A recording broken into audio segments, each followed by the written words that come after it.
అందరికీ నమస్కారం అండి. మా బంగారానికి కంగ్రాచులేషన్స్. మా హీరో శౌర్య గారికి నిజంగా బంగారం అండి. హలో శ్రీదేవి గారు.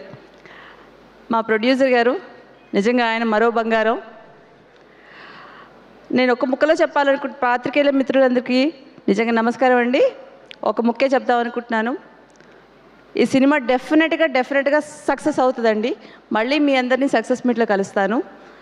మా ప్రొడ్యూసర్ గారు శ్రీనివాస్ గారు అంటే సినిమా కొంచెం ఎక్కువ లెంతే షూట్ చేశాం కాబట్టి మాకు ఆయనతో అసోసియేషన్ కొంచెం లాంగ్ అసోసియేషన్ అయింది.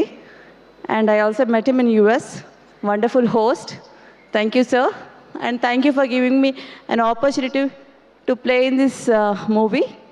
అండ్ మన ప్రొడ్యూసర్ గారు బోల్డెన్ సినిమాలు తీయాలి, మాలాంటి చిన్న ఆర్టిస్ట్ని ఎంకరేజ్ చేయాలి, అందరికీ టెక్నీషియన్స్కి ఆర్టిస్ట్లకి మరికొంతమందికి పని కల్పించాలని మనస్ఫూర్తిగా కోరుకుంటున్నాను. Wish you all the best. Let's see in theatres. Thank you. అందరికీ నమస్కారం అండి. మా బంగారానికి కంగ్రాచులేషన్స్. మా హీరో శౌర్య గారికి నిజంగా బంగారం అండి.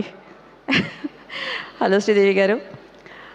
మా ప్రొడ్యూసర్ గారు నిజంగా ఆయన మరో బంగారం. నేను ఒక ముక్కలో పాత్రికేయుల మిత్రులందరికీ నిజంగా నమస్కారం అండి.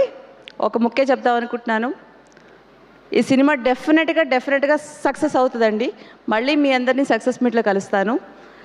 మా ప్రొడ్యూసర్ గారు శ్రీనివాస్ గారు అంటే సినిమా కొంచెం ఎక్కువ లెంతే షూట్ చేశాం కాబట్టి మాకు ఆయనతో అసోసియేషన్ కొంచెం లాంగ్ అసోసియేషన్ అయింది. And I also met him in US. Wonderful host. Thank you sir.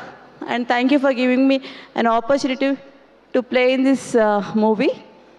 And మన ప్రొడ్యూసర్ గారు బోల్డెన్ సినిమాలు తీయాలి, మాలాంటి చిన్న ఆర్టిస్ట్ని ఎంకరేజ్ చేయాలి, అందరికీ టెక్నీషియన్స్కి ఆర్టిస్ట్లకి మరికొంతమందికి పని కల్పించాలని మనస్ఫూర్తిగా కోరుకుంటున్నాను. Wish you all the best. Let's see in theatres. Thank you.